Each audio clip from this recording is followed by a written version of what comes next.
You're just a nobody. Nothing more than a poor girl telling lies about her supposed Special Forces mom. The detective sneered, a cruel laugh escaping his lips. He was completely unaware of the woman's true identity or how her life was about to unravel.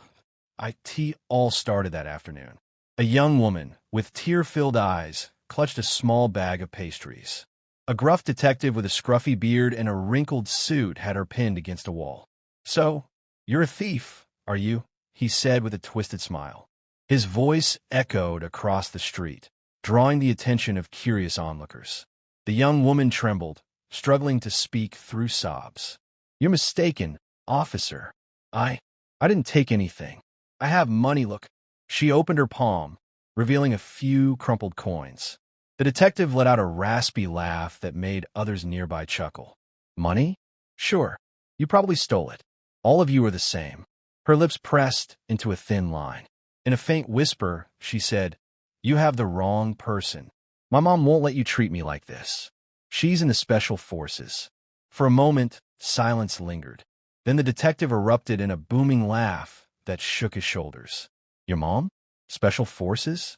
Don't make me laugh, girl. Yeah, and I'm the president." With a rough jerk, he tightened his grip on her arm. "Come on, old thief.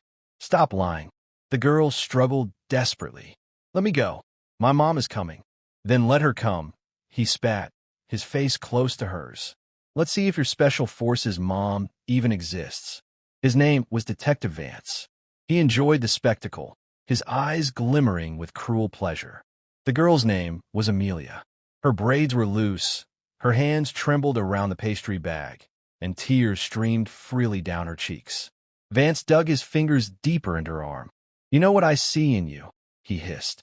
"I see the kind of girl who learns from childhood to take what isn't hers. A thief, a servant. I paid." Amelia cried, shaking her head. "I swear I paid." Vance tilted his head mockingly. "Paid? You and your people never pay. You lie, then play the victim." The pastry bag slipped from her hands and fell to the pavement. Vance sneered. "See? You can't even hold onto your stolen goods. And you claim your mom's in the Special Forces." Amelia's voice quivered, but there was a fire inside her. "I'm not lying. My mom is coming." "And what?" Vance barked. "She gonna drop from the sky? I bet she's just like you. Loud and full of excuses. Nothing but slaves." Amelia's heart raced, but her defiance sharpened. "Don't talk about my mom like that." Vance's laugh echoed through the street, scattering pigeons. "Or what? You going to hit me? Don't be ridiculous. You don't scare anyone. You're just a little girl pretending to matter." He shoved her against the wall, savoring her helplessness. "Go on. Yell it louder. Tell everyone your mom's in the Special Forces. Maybe she'll fly on wings." Vance's grip tightened, making Amelia cry out in pain. His voice dropped, sharp and poisonous. "You know what I think? You don't even have a mom. You're probably just an unwanted orphan." Amelia gasped, her eyes wide. "That's not true. I do have a mom." He smirked, leaning close. "Nobody wanted you. Girls like you only learn to steal and lie. You don't belong here." Tears rolled down Amelia's cheeks. "I have a mom. She's coming," she sobbed. The detective chuckled, still clinging to that story.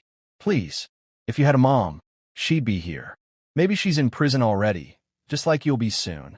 Amelia shook her head frantically. "Don't say that. Look at you." Vance sneered, pushing her down on her knees. The rough pavement scraped her skin, making her cry out. He pressed a hand to her head like he was holding down a dog. "That's right, on the ground where you belong." She tried to rise, but he shoved her forehead back with mocking fingers. "Now say it. Admit you lied.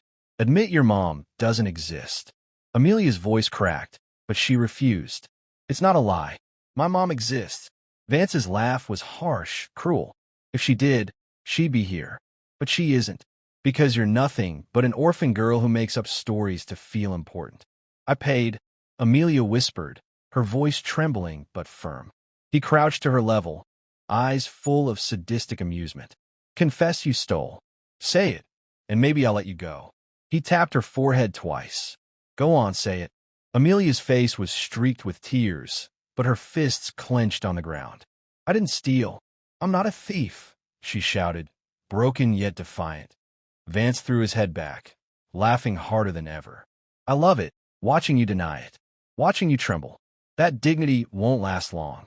It'll shatter, and I'll be here to watch. Amelia gasped for breath, her whole body shaking. The humiliation burned through her, but her eyes stayed locked on his. She repeated in a trembling voice, I'm not lying. My mom is coming. And Vance, savoring her pain, pressed her down harder against the pavement, still laughing, completely unaware of how soon everything he believed about her would collapse. A few meters away, a black SUV with tinted windows pulled up to a storefront. Agent Sterling, tall and composed in her deep green Special Forces uniform, stepped out. She had only planned to buy something on her way home. But as she rummaged through her purse, she noticed a troubling scene on the sidewalk. A burly detective had a young woman pinned on her knees, shouting accusations. Sterling's instincts sharpened instantly. She took a step, then froze when she recognized the messy braids, tear-filled eyes, and trembling voice. I didn't steal anything. My mom exists. The girl sobbed. Sterling's heart stopped. Amelia, she whispered, dropping her bag. She ran forward, her voice booming like thunder. What's going on here? Detective Vance spun around. The sneer on his face vanished when he saw her uniform and insignia. Agent, this isn't what it looks like. Before he could finish, Amelia broke free and threw herself in her mother's arms. Mom, he told me I was lying. He said you didn't exist.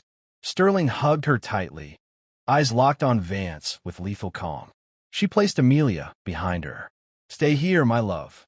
Her boots struck the pavement as she stepped closer. Detective, explain why you had a minor on her knees in the street. Vance stammered, sweat beading on his forehead. She was stealing. I was just doing my duty. Sterling's voice cut like a blade. Duty? She's a child. That was abuse. Amelia sobbed quietly, clutching her mother's uniform. Sterling pressed her radio. This is Agent Sterling, Special Forces. I need immediate backup on Willow Creek. Officer engaged in misconduct against a minor. The confirmation came back sharp. Vance's face went pale. Please don't call them. I didn't know she was your daughter. Sterling's glare didn't waver. It doesn't matter who she is. You abused your authority. That's a crime. Panic seized Vance. He tried to bolt toward an alley, but Sterling was faster. With a precise hold, she twisted his arm and slammed him to the pavement. Vance screamed, his bravado gone, replaced by whining. Please, let me go. We can fix this, he begged. Sterling pinned him, her voice cold. The only thing being fixed is making sure you never humiliate another child. The distant sirens grew into a roar. Moments later, patrol cars screeched to a halt. Officers spilled out, stunned to see one of their own subdued by a Special Forces agent. Agent Sterling, one called. What happened? Sterling didn't move. Abuse of authority, public humiliation, and resisting arrest. Take custody. The officers hesitated only until they saw her insignia.